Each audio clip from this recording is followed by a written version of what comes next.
A Letter to a Comrade on Our Organisational Tasks. By V.I. Lenin.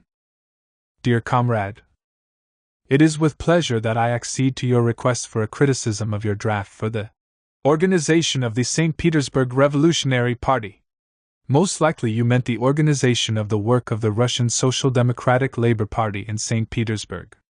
The question you have raised is so important that all members of the St. Petersburg Committee, and even all Russian Social Democrats in general, should take part in its discussion.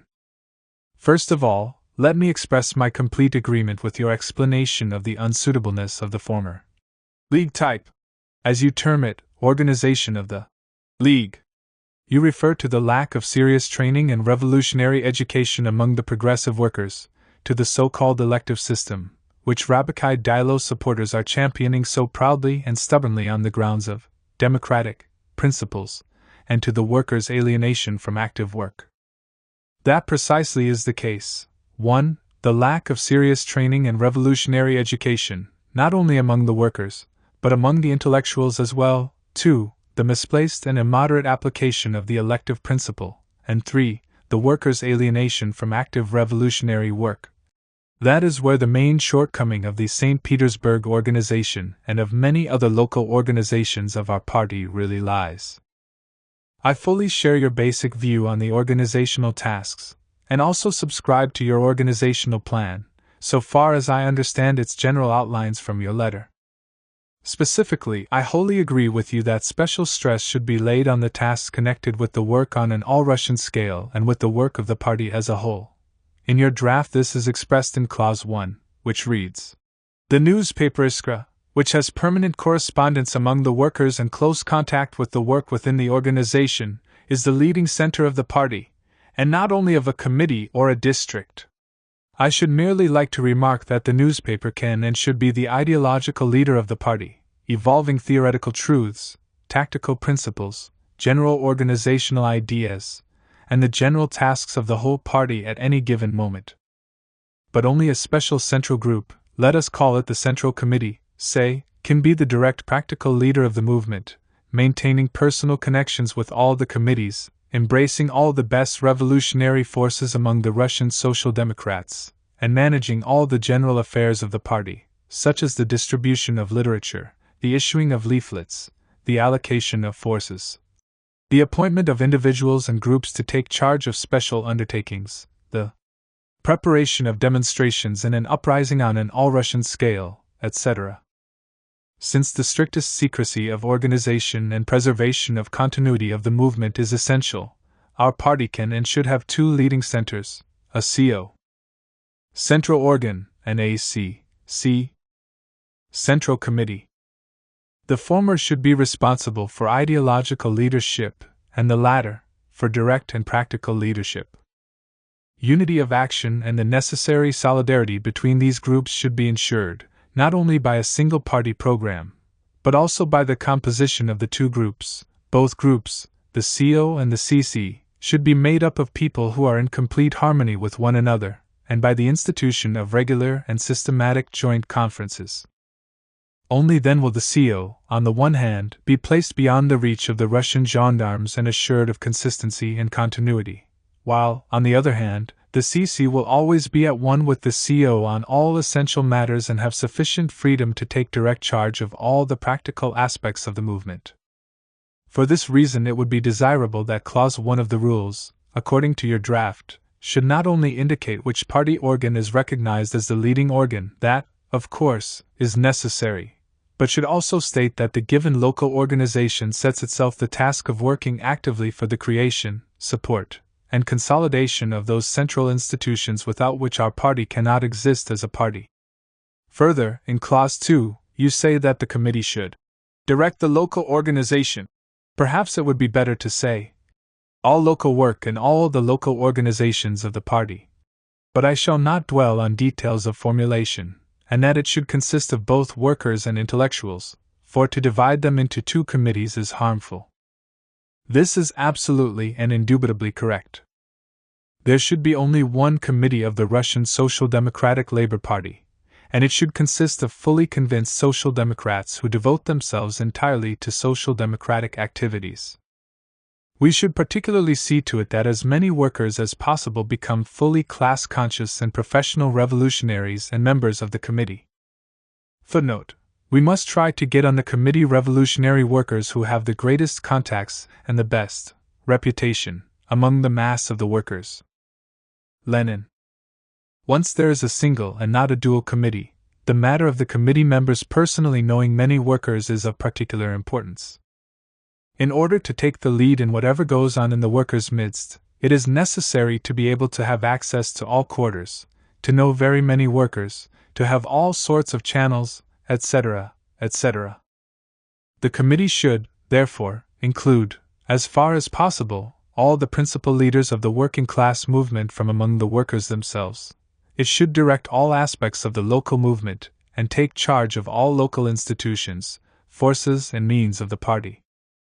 You do not say how the committee should be set up. Most likely, here too we shall agree with you that it is scarcely necessary to have special regulations about this. How to set up the committee is a matter for the Social Democrats on the spot to decide. However, it should perhaps be pointed out that new members should be added to the committee by decision of a majority, or 2/3, etc., of its members, and that the committee should see to it that its list of contacts is placed in hands that are reliable, from the revolutionary standpoint, and safe, in the political sense, and that it prepares candidate members in advance. When we have the CO and the new committee should be set up only with their cooperation and their consent. As far as possible, the committees should not have very many members, so that they consist of well-educated people, each well-versed in the technique of his particular branch of revolutionary activity, but at the same time they should include a sufficient number to take charge of all aspects of the work, and to ensure full representation and binding decisions. Should it happen that the number of members is fairly large and that it is hazardous for them to meet frequently, it might then be necessary to select from the committee a special and very small executive group, consisting of, say, 5, or even fewer persons, which should without fail include the secretary and those most capable of giving practical guidance to the work as a whole. It is particularly important that candidate members be provided for this group so that the work should not have to stop in case of arrests. The activities of the executive group, its membership, etc., should be subject to approval by a general meeting of the committee. Further, alter the committee, you propose the following institutions under it: 1. Discussion meetings, conferences of the best revolutionaries; 2. District circles with 3. A propagandist circle attached to each of these; 4. Factory circles; and 5. Meetings of representatives of delegates from the factory circles of a given district.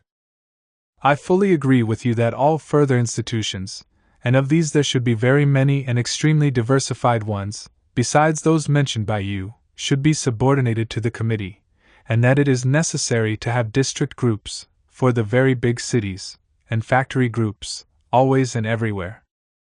But I do not quite agree with you, it seems, on several details. For instance, with regard to discussion meetings, I think that these are wholly unnecessary.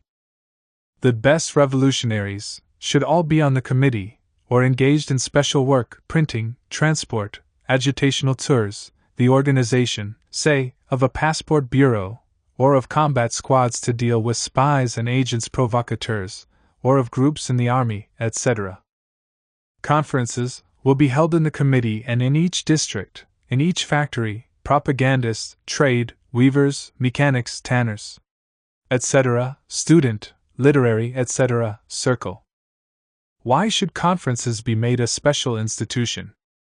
Further, you quite justifiably demand that the opportunity to write to Iskra directly should be given to everyone who wants it. Only directly should not be understood to mean that everyone who wants it should be given access to the editorial office or its address, but that it should be obligatory to hand over, or forward, to the editors letters from all who so desire. The addresses should, of course, be made known to a fairly wide circle. However, they should not be given to everyone who wants them, but only to revolutionaries who are reliable and known for their ability to observe the conditions of secrecy. Perhaps even not to one person in each district, as you suggest, but to several. It is also necessary that all who take part in our work, each and every circle, should have the right to bring their decisions, desires, and requests to the attention of the committee, as well as of the CO and CC. If we ensure this, then all conferences of party functionaries will have the benefit of full information, without instituting anything so cumbersome and contrary to the rules of secrecy as discussion meetings. Of course, we should also endeavor to arrange personal conferences of the greatest possible number of all and sundry functionaries. But then here everything hinges on the observance of secrecy. General meetings and gatherings are possible in Russia only rarely and by way of exception, and it is necessary to be doubly wary about allowing the best revolutionaries to attend these meetings, since it is easier in general for agents provocateurs to get into them and for spies to trail some participant of the meeting. I think that perhaps it would be better to do as follows: when it is possible to organize a big, say, 30 to 100 people, general meeting, for instance, in the summertime in the woods, or in a secret apartment that has been specially secured for this purpose, the committee shall descend one or two of the best revolutionaries, and make sure that the meeting is attended by the proper people, i.e., for example, that invitations should be extended to as many as possible of the reliable members of the factory circles, etc. But these meetings should not officially go on record, they should not be put in the rules, or held regularly. Matters should not be arranged in such a way that everyone who attends the meeting knows everyone else there, i.e., knows that everyone is a representative of a circle, etc. That is why I am opposed, not only to discussion meetings, but also to meetings of representatives. In place of these two institutions, I would propose a rule to the following effect. The committee must see to the organization of big meetings of as many people as possible who are practical participants in the movement, and of the workers in general. The time, place, and occasion for the meeting and its composition are to be determined by the committee, which is responsible for the secret arrangement of such affairs. It is self-evident that the organization of workers' gatherings of a less formal character at outings, in the woods, etc., is in no way restricted by this. Perhaps it would be even better not to say anything about this in the rules. Further, as regards the district groups, I fully agree with you that it is one of their most important tasks to organize the distribution of literature properly. I think the district groups should for the main part act as intermediaries between the committees and the factories, intermediaries and even mostly couriers. Their chief task should be the proper distribution of the literature received from the committee in accordance with the rules of secrecy.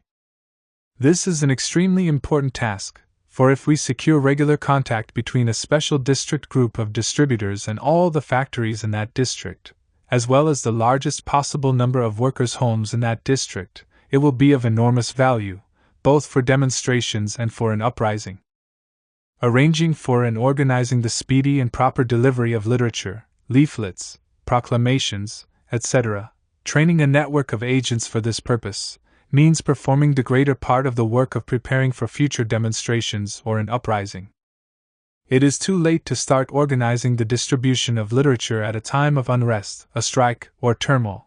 This work can be built up only gradually, by making distributions obligatory 2 or 3 times a month. If no newspapers are available, leaflets may and should be distributed, but the distributive machine must in no case be allowed to remain idle. This machine should be brought to such a degree of perfection as to make it possible to inform and mobilize, so to speak, the whole working-class population of St. Petersburg overnight.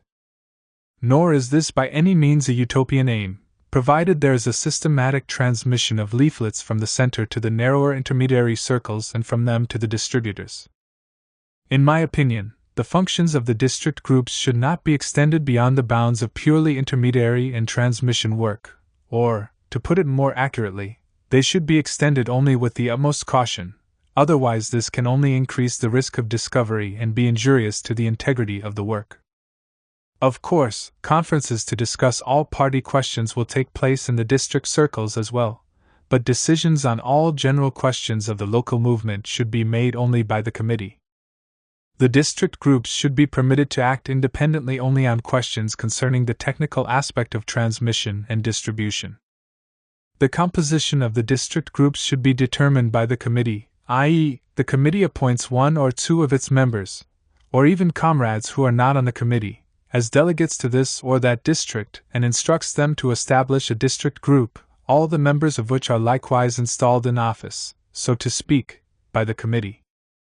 The district group is a branch of the committee, deriving its powers only from the latter.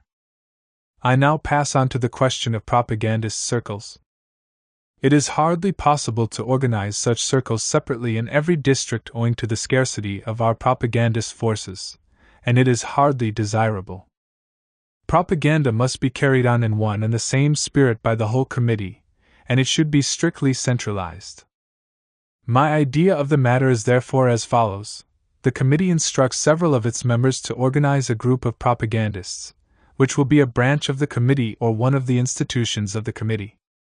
This group, using for the sake of secrecy the services of the district groups, should conduct propaganda throughout the town, and in all localities, within the jurisdiction of the committee. If necessary, this group may set up subgroups, and, so to say, entrust certain of its functions to the latter, but all this can be done only with the sanction of the committee, which must always and unconditionally possess the right of detailing its delegate to any group, subgroup, or circle which has any connection at all with the movement.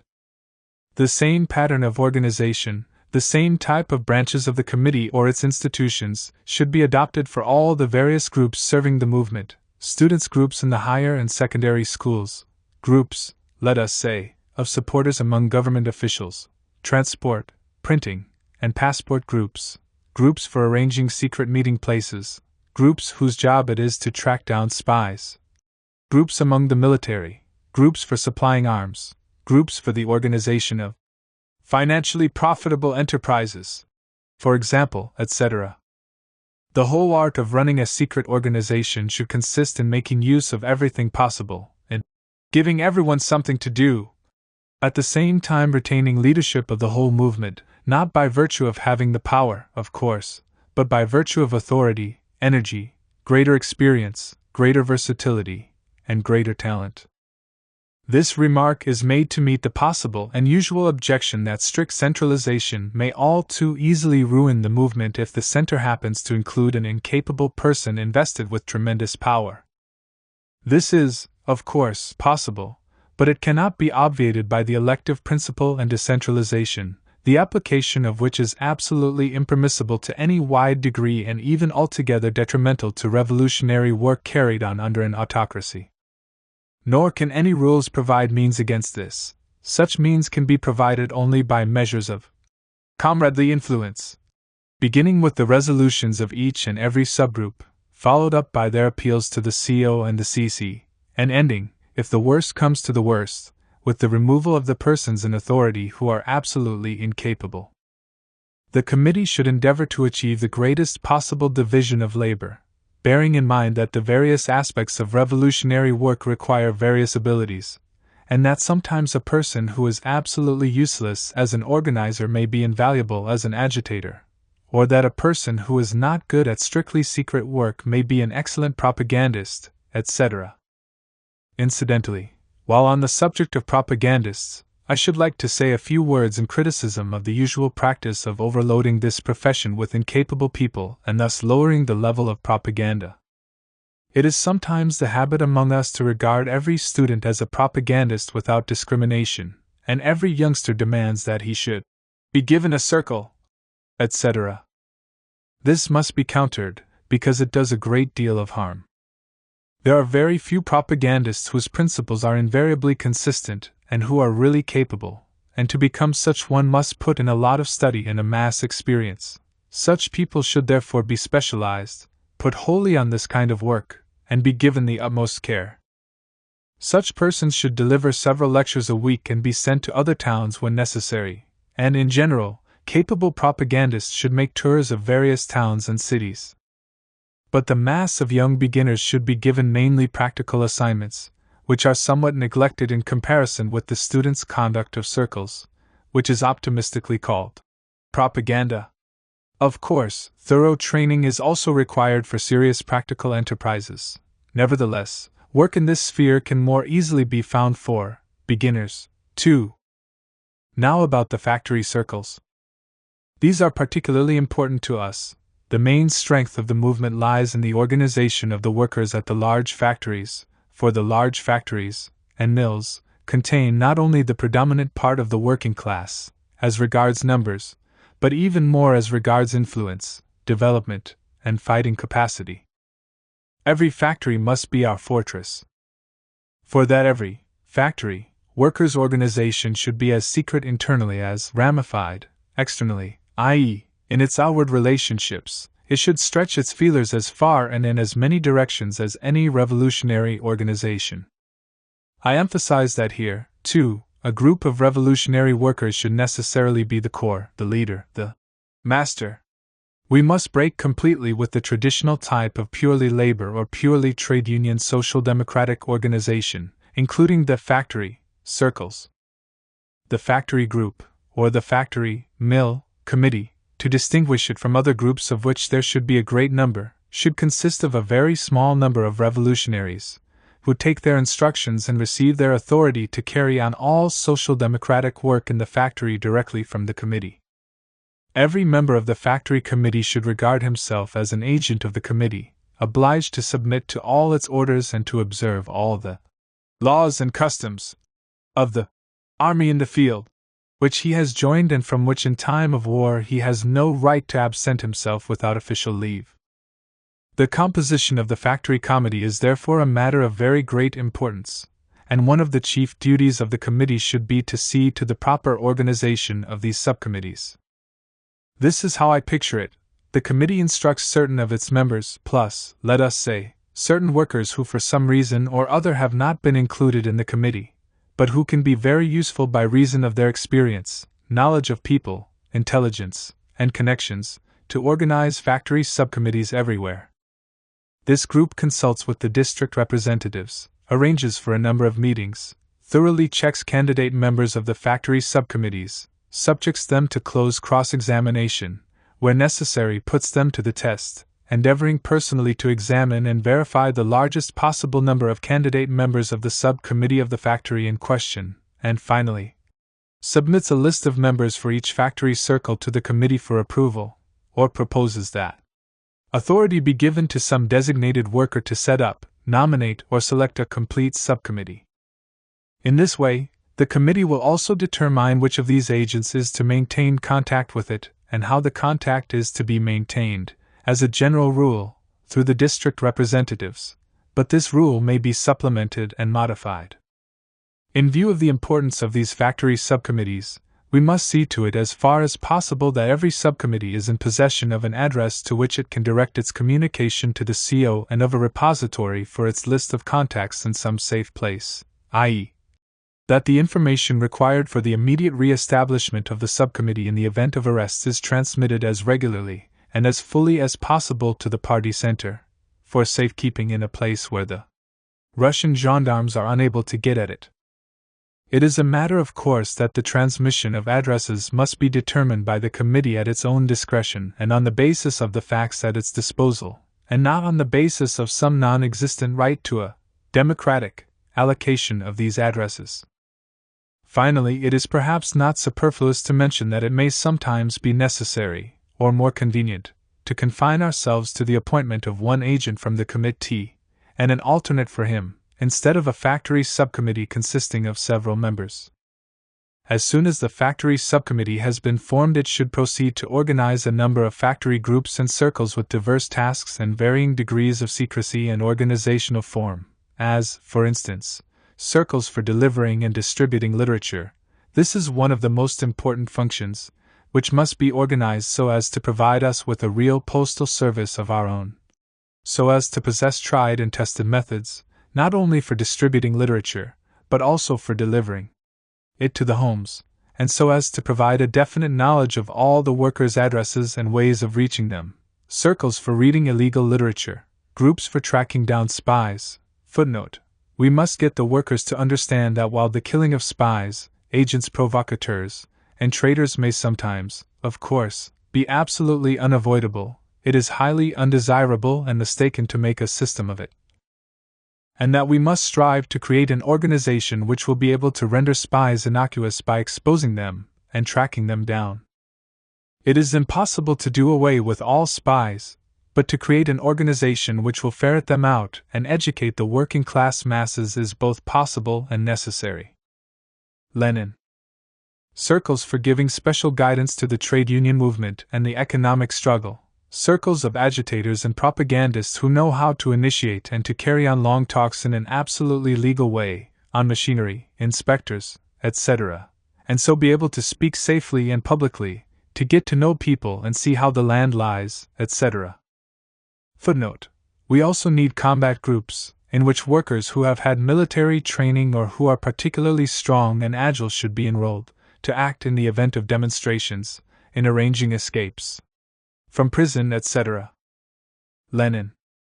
The factory subcommittee should endeavor to embrace the whole factory, the largest possible number of the workers, with a network of all kinds of circles, or agents.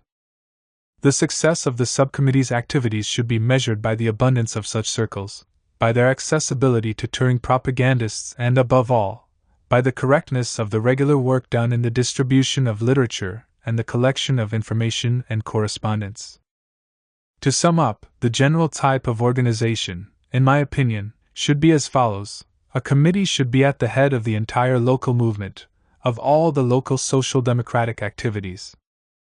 From it should stem the institutions and branches subordinate to it, such as, first, the network of executive agents embracing, as far as possible, the whole working class mass and organized in the form of district groups and factory, mill, subcommittees.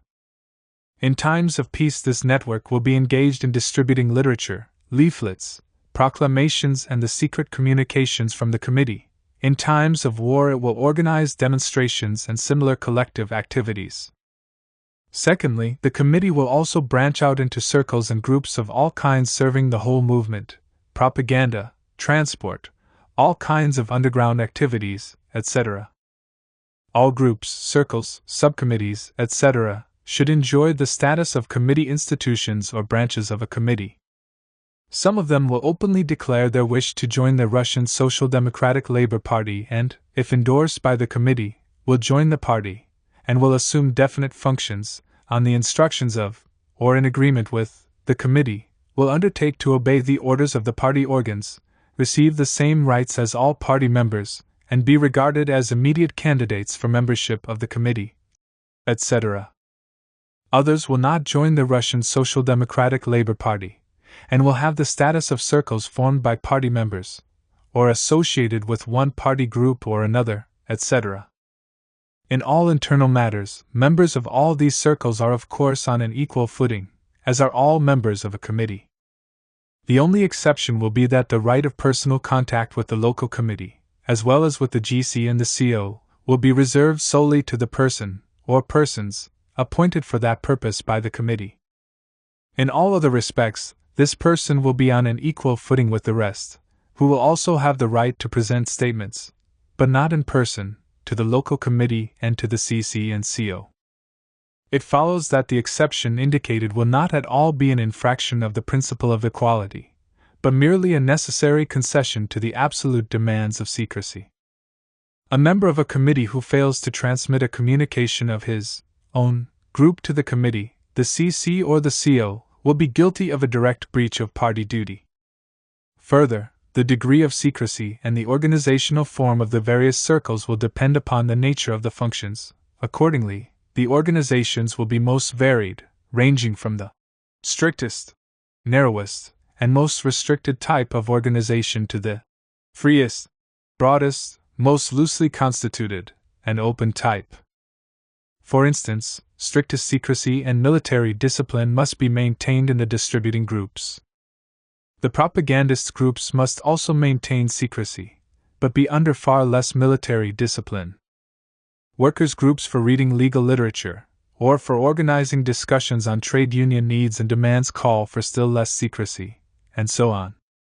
The distributing groups should belong to the RSDLP and know a certain number of its members and functionaries. The groups for studying labor conditions and drawing up trade union demands need not necessarily belong to the RSDLP. Groups of students, officers, or office employees engaged in self-education in conjunction with one or two party members should in some cases not even be aware that these belong to the party, etc. But in one respect we must absolutely demand a maximum degree of organization in all these branch groups, namely, that every party member belonging to such a group is formally responsible for the conduct of work in the group and is obliged to take every measure in order that the composition of each of these groups, the whole mechanism of its work, and the content of that work should be known as fully as possible to the CC and the CO.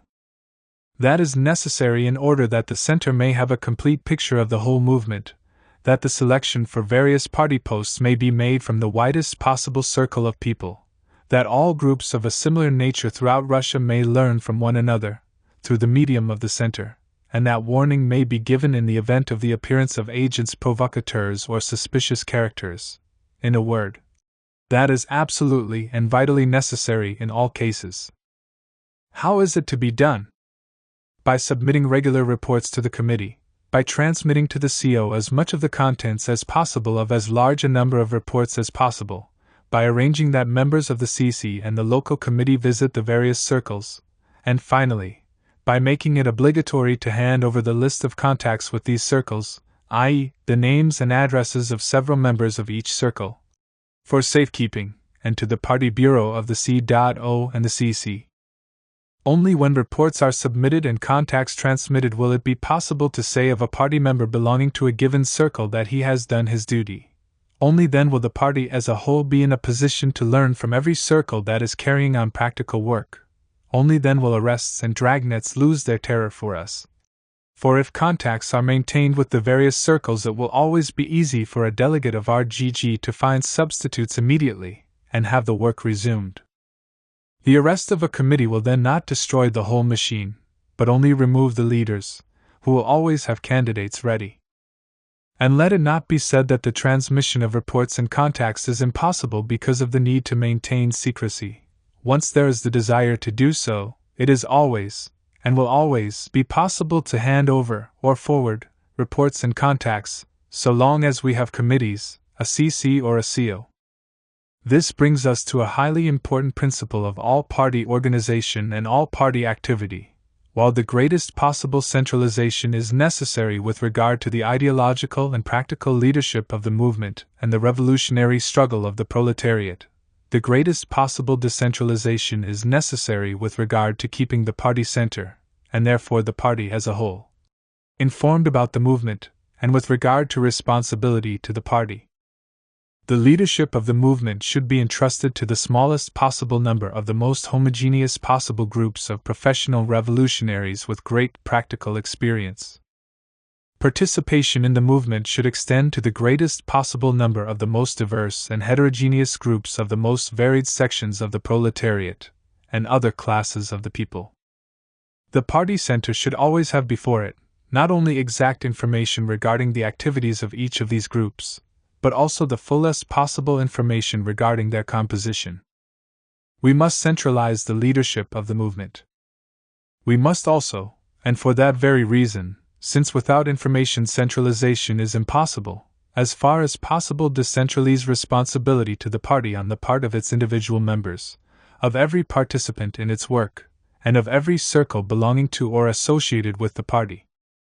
This decentralization is an essential prerequisite of revolutionary centralization and an essential corrective to it.